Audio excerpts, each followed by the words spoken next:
In the last 10 years, there's been some very interesting developments in evolutionary biology, neurocognitive science, child development research, and many other fields, which is beginning to challenge some of these long-held shibboleths that we've had about human nature and the meaning of the human journey. But there is another frame of reference emerging in the sciences, which is quite interesting. It really challenges these assumptions. And with that, the institutions that we have created based on those assumptions, our educational institutions, our business practices, our governing institutions, etc.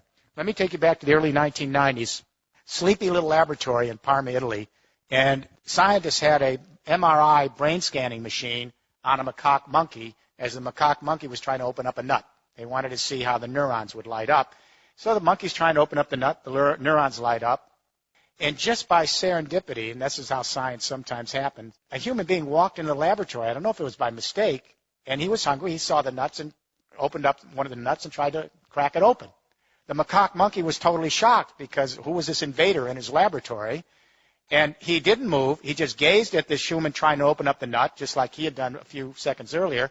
And then the scientist looked on the MRI brain scanner. The same exact neurons were lighting up when he observed the human being opening the nut as when the monkey opened the nut. And the scientists had not a clue as to what this was. They thought the MRI machine had broken.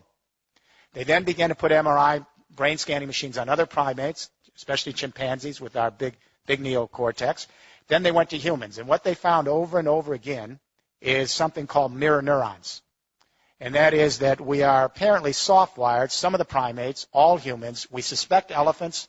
We're not sure about dolphins and dogs. We've just begun. But all humans are soft-wired with mirror neurons so that if I'm observing you, your anger, your frustration, your sense of rejection, your joy, whatever it is, and I can feel what you're doing, the same neurons will light up in me as if I'm having that experience myself. Now, this isn't all that unusual. We know if a spider goes up someone's arm and I'm observing it going up your arm, I'm going to get a creepy feeling.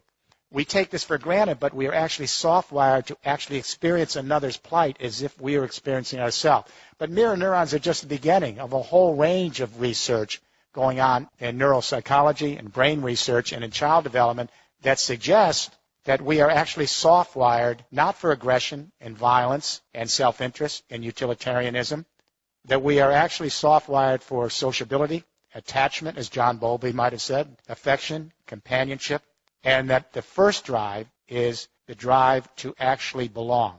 It's an empathic drive. What is empathy? It's very complicated. When little babies are in a nursery and one baby cries, the other babies will cry in response. They just don't know why. That's empathic distress. It's built into their biology. Around 2.5 years of age, a child actually can begin to recognize himself in a mirror. That's when you begin to mature empathy as a cultural phenomenon. And that is once a toddler can identify themselves, then they know that if they're observing someone else have a feeling, they know that if they feel something, it's because they're feeling it because someone else has it. They're two separate beings. Selfhood goes together with empathic development. Increasing selfhood, increasing empathic development. Around 8 years of age, a child learns about birth and death. They learn where they came from, that they have a one and only life, that life is fragile and vulnerable, and one day they're going to die. That's the beginning of an existential trip. Because when a child learns about birth and death and they have a one and only life, they realize how fragile and vulnerable life is. It's very tough being alive on this planet, whether you're a human being or a fox navigating the forest. So when a child learns that life is vulnerable and fragile, and that every moment is precious, and that they have their own unique history, it allows the child then to experience another's plight in the same way. That other person or other being, could be another creature, has a one and only life. It's tough to be alive, and the odds are not always good. So if you think about the times that we've empathized with each other or our fellow creatures, it's always because we felt their struggle. We have the width of death in empathy and the celebration of life. And we show solidarity with our compassion. Empathy is the opposite of utopia. There is no empathy in heaven. I guarantee you, I'll tell you before you get there. There isn't any empathy in heaven because there's no mortality. There's no empathy in utopia because there is no suffering. Empathy is grounded in the acknowledgement of death and the celebration of life and rooting for each other to flourish and be. It's based on our frailties and our imperfections. So when we talk about building an empathic civilization, we're not talking about utopia. We're talking about the ability of human beings to show solidarity not only with each other but our fellow creatures who have a one and only life on this little planet. We are Homo empathicus. So here's the question. We know that consciousness changes in history. The way our brain is wired today is not the way a medieval serf's brain would be wired, and their brain wouldn't be the same as the wiring of a forager hunter 30,000 years ago. So the question I asked at the beginning of this study 6 years ago is, how does consciousness change in history? Because I wanted to imagine the following proposition. Is it possible that we human beings who are soft-wired for empathic distress, is it possible we could actually extend our empathy to the entire human race as an extended family, and to our fellow creatures as part of our evolutionary family, and to the biosphere as our common community? If it's possible to imagine that, then we may be able to save our species and save our planet. And when I say to you tonight, if it's impossible to even imagine that, I don't see how we're going to make it. Empathy is the invisible hand. Empathy is what allows us to stretch our sensibility with another so that we can cohere in larger social units. To empathize is to civilize. To civilize is to empathize. With forage or hunter societies, communication only extended to the local tribe and shouting distance. Everyone over in the next mountain was the alien other. So empathy only extended to blood ties. When we went to the great hydraulic agricultural civilization, script allowed us to extend the central nervous system and to annihilate more time and space and bring more people together. And the differentiation of skills and the increasing selfhood not only led to theological consciousness, but empathy now extended to a new fiction. And that is, instead of just associating with one's blood ties, we detribalized and began association based on religious ties. So a new fiction, Jews start to see all other Jews as extended family and empathize with Jews. Christians start to see all other Christians as extended family and empathize with Christians. Muslims, the same.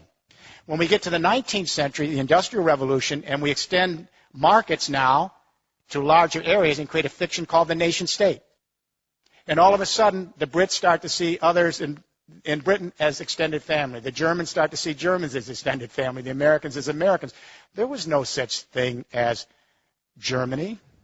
There was no such thing as France. These are fictions.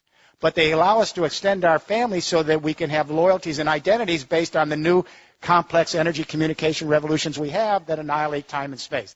But if we have gone from empathy in blood ties to empathy in religious associational ties, to empathy based on national identification, is it really a big stretch to imagine the new technologies allowing us to connect our empathy to the human race writ large in a single biosphere? On what reason would we stop here at the nation-state identity and only have ideological empathy or theological-based empathy or tribal-based blood tie empathy?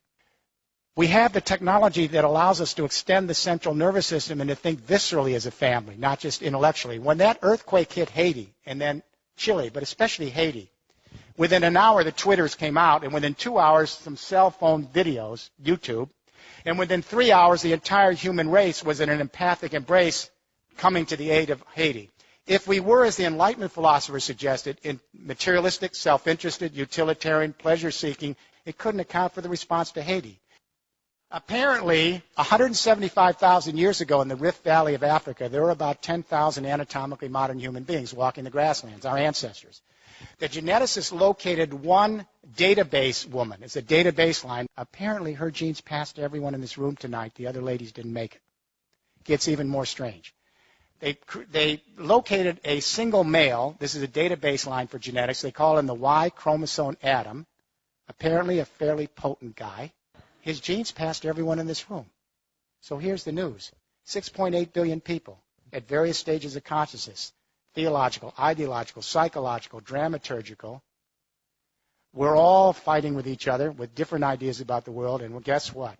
We all came from two people. The Bible got this one right.